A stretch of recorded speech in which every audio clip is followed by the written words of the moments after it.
শিক্ষার্থীদের নেতৃত্বে রাজধানীতে শৃঙ্খলা ফিরছে। আজও নগরীর মোড়ে মোড়ে ট্রাফিক ব্যবস্থাপনায় বিভিন্ন শিক্ষা প্রতিষ্ঠানের ছাত্রছাত্রীরা আছেন। সংসদ ও গণভবনে ভাঙচুর করা ধ্বংসস্তূপও শিক্ষার্থীরাই সরাচ্ছেন। আর স্বস্তিতে ফেরা সাধারণ মানুষ বলছেন, দেশ গড়ার কাজ আগামীতেও অব্যাহত থাকুক। শিয়া বাটার ও ভিটামিন ই সমৃদ্ধ lily glam beauty soap. Lily, always beautiful. Sheikh Hasina দেশ ত্যাগের দুদিন পরও গণভবনের চারপাশ ঘিরে এমন উৎসুক জনতার ভিড়।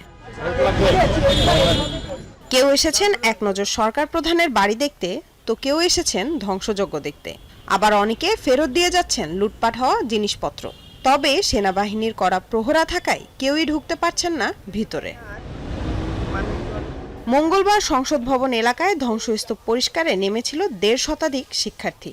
আজ সকালে তারা নামেন গণভবনের চারপাশের এলাকায়। আমার বাচ্চা একটা বই পাইছিল টুকাইয়া, বাবা আমি রাস্তায় পাইছি, আমি নিয়েছি, নিজে আইনা ফেরত দিয়ে দিলাম।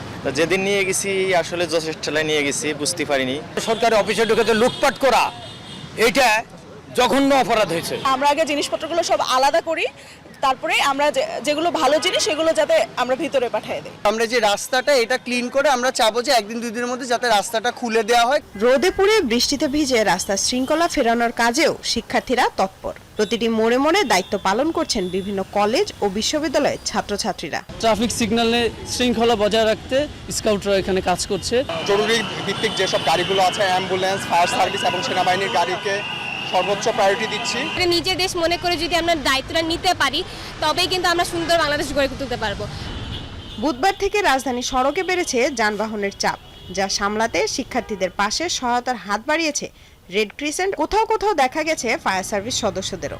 পরিস্থিতি স্বাভাবিক হয়ে আসায় স্বস্তি ফিরেছে জনমনে। ঢাকা শহরে আমাদের 16টা স্পটে 90 জন ভলেন্টিয়ার স্বেচ্ছাসেবক তারা স্বেচ্ছায় কাজ করছে। আইন শৃঙ্খলা রক্ষা করার জন্যই আমরা এই কাজগুলো এখন সমাধা করার জন্য চেষ্টা করে যাচ্ছি। এদিকে বেপরোয়াভাবে ফার্মগেট থেকে বিমানবন্দরে ঢাকা এলিভেটেড এক্সপ্রেসওয়েতে চলছে সিএনজি, অটোরিকশা, বাইক। এসব নিয়ন্ত্রণ না করলে বাড়তে পারে দুর্ঘটনা, এমনটাও আশঙ্কা অনেকের। লামিয়া তিথি, যমুনা নিউজ, ঢাকা।